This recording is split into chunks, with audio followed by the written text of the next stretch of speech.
Ayu, Halo. selamat sore. Gimana kabarnya Ayu sekarang? Iya Kak, baik. Baik ya, alhamdulillah. Alhamdulillah. Jadi kemarin kan kita udah ngelakuin konseling ya, yang mana saya udah tahu nih apa namanya permasalahan Ayu, dan mungkin sedikit saya memberikan cara bagaimana Ayu untuk menyelesaikan masalah Ayu. Iya. Oke, kan kemarin Ayu udah melakukan komitmen ya. Iya. Nah, kira-kira nih Ayu apa aja nih yang udah Ayu lakukan dari komitmen itu? Paling yang soal sholat, tapi masih bolong-bolong.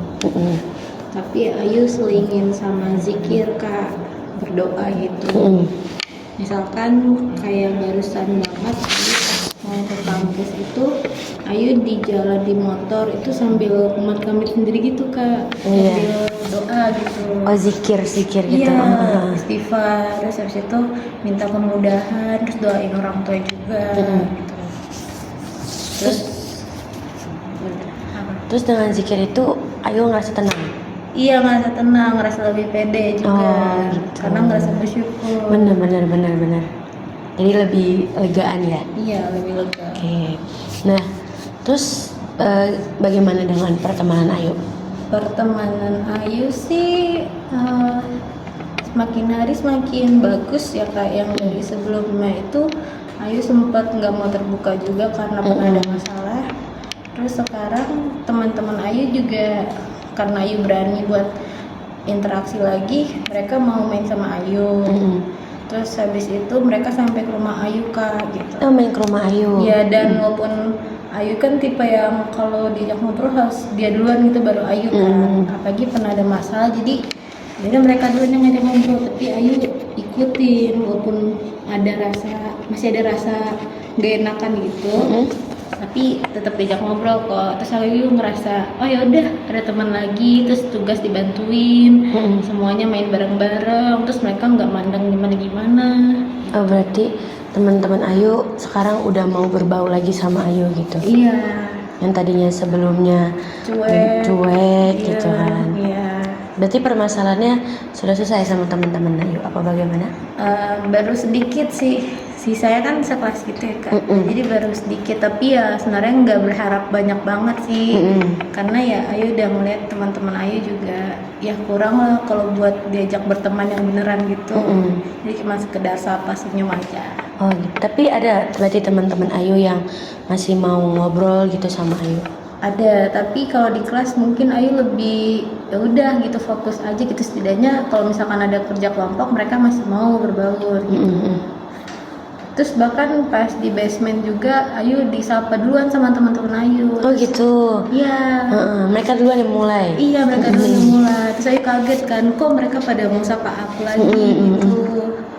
Dan sih Kak, itu doang kali. Terus untuk teman yang bisa dengerin Ayu curhat itu sudah ditemukan?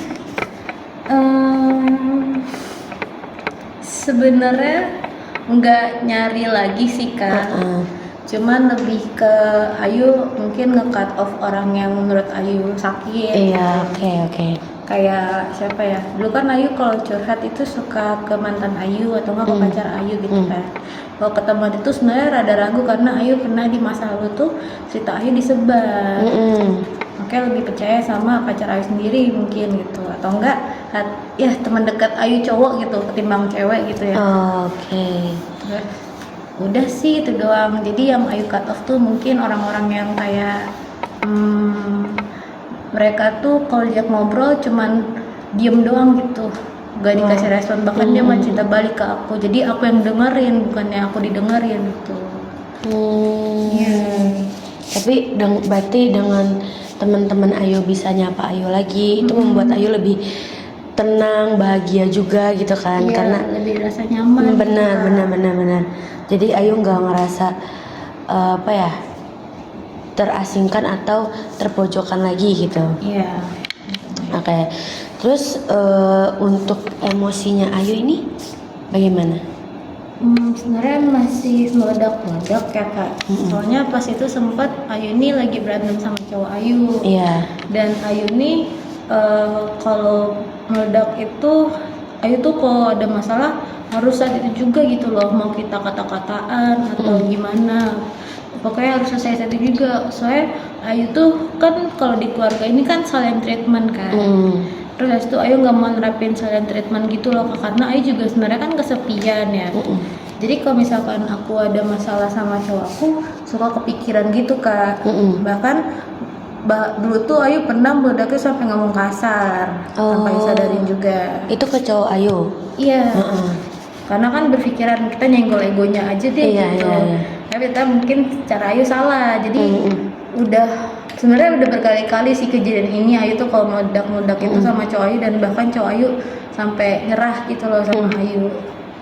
Itu untuk permasalahannya kecil apa besar? Sebenarnya ada masalah kecil, ada masalah besar, tapi kebanyakan masalah kecil sih. Contoh masalah kecil itu seperti apa? Mungkin lebih nggak bisa ngabarin Ayu aja gitu ya. Oke. Untuk masalah besarnya?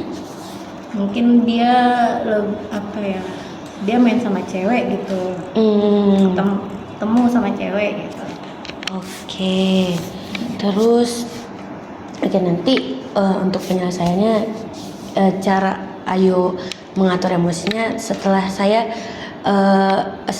menanyakan semua komitmen Ayu ya. Iya. Oke.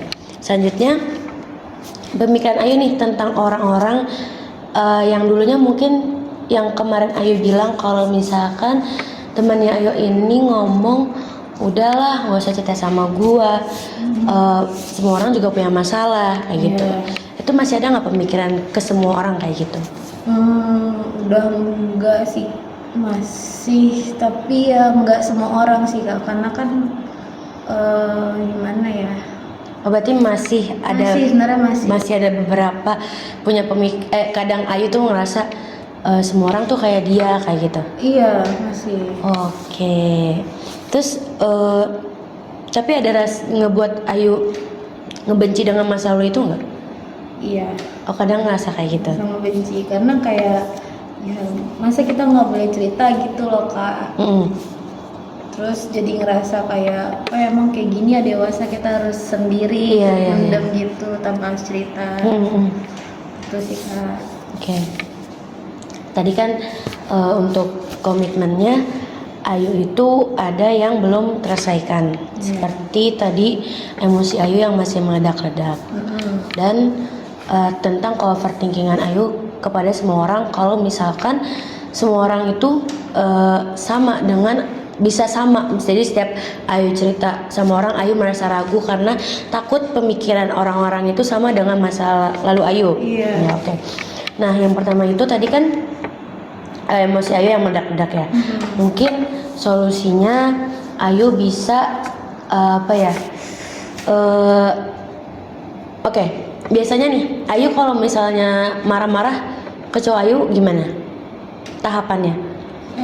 Tahapannya tuh paling kalau kita lagi ribut nih, terus kalau cowok Ayu kan tipenya ngilang dulu, tapi dia bilang aku mau sendiri dulu gitu.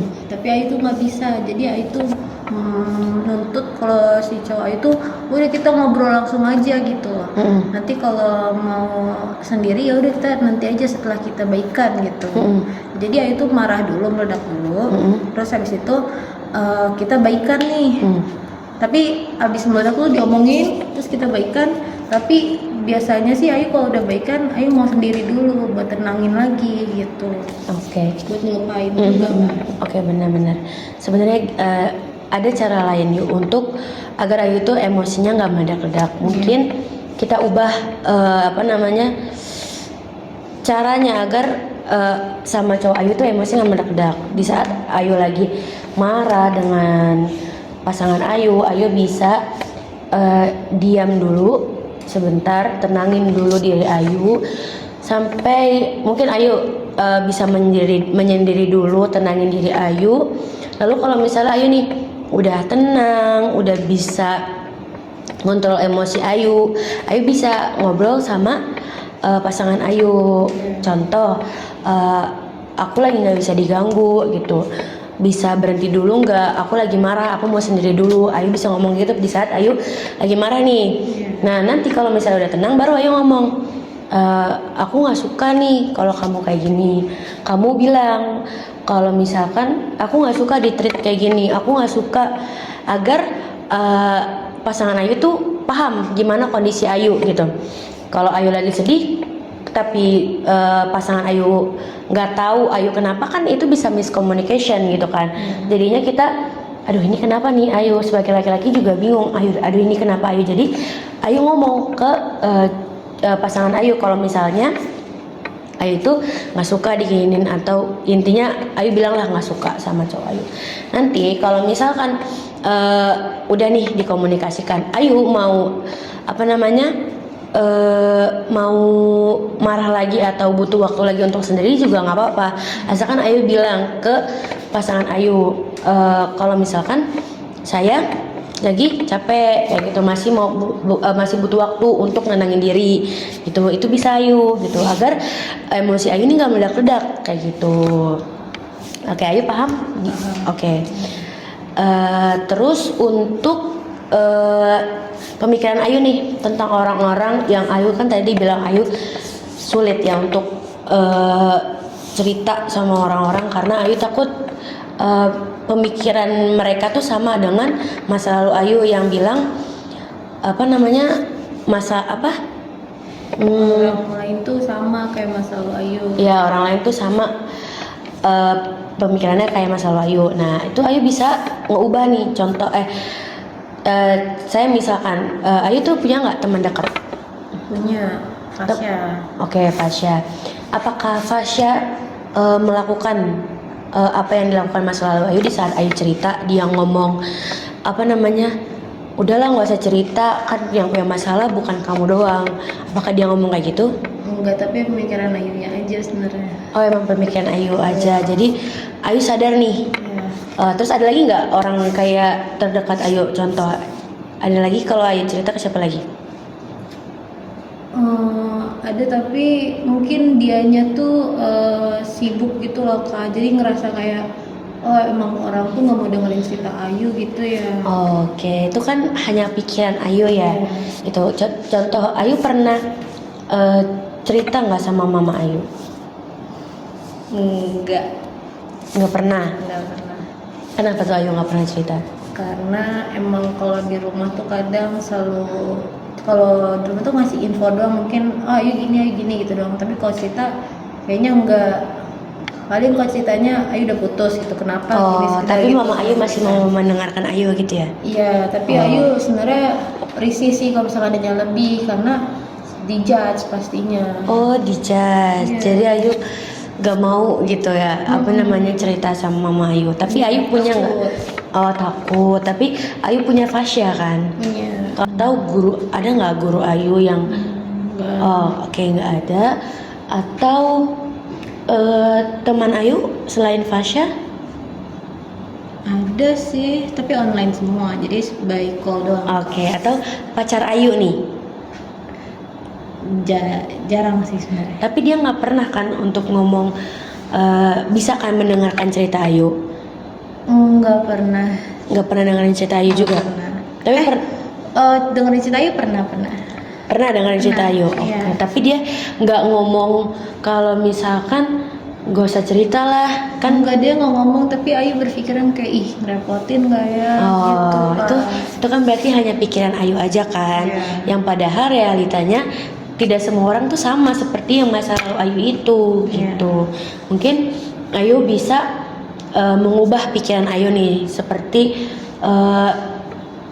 mungkin tadi yang Ayu bilang, masa lalu gue sama, padahal enggak. Coba Ayu ubah pikirannya, enggak kok, mereka itu beda dari masa lalu Ayu kayak gitu. Itu bisa tuh Ayu mengubah pola pikir Ayu, karena terkadang tuh yang bisa membuat kejadian nyata itu karena pikiran Ayu kayak gitu. Dimulai dulu aja dari pemikiran Ayu kayak gitu. Nah, kira-kira Ayu bisa nggak nih? Bisa sih, tapi ya gitu pelan-pelan mungkin ya. Jadi menurut Ayu kira-kira berarti bisa nih Ayu nih untuk melakukannya. Bisa. Oke, kita mulai coba dulu aja ya. Kayak tadi kan mungkin semua permasalahan Ayu sudah selesai, paling untuk emosinya aja nih ya, dengan tadi seperti saya yang kasih tahu dengan Ayu, dengan cara Ayu tenangin dulu pikirannya. Benar, gimana? Tenangin dulu pikirannya. Ya, terus ngomong dulu. Terus habis itu baru selesai tenang diobrolin lagi. Gitu. Oke, benar banget Ayu. Nah, nanti Ayu bisa ngelakuin itu. Lalu yang kedua tadi apa Ayu? Apa yang Ayu harus lakukan? Sholatnya dibenerin lagi mungkin. Ya benar. Terus coba buat ilangin pikiran ke orang lain tuh, semua itu nggak sama kayak masa lalu Ayu. Benar gitu Ayu. Mungkin itu aja komitmen yang Ayu lakukan. Dan untuk pertemuan berikutnya nanti kita bakalan lakuin lagi, kita janjian aja lagi mau gimana untuk selanjutnya. Paling saya harap untuk pertemuan berikutnya Ayu bisa nih melakukan semua komitmen yang Ayu lakukan. Oke, terima kasih Ayu untuk hari ini. Semoga kegiatan hari ini nih bermanfaat nih buat Ayu. Ya. Oke, amin. Makasih Ayu. Iya, Kak. Oke.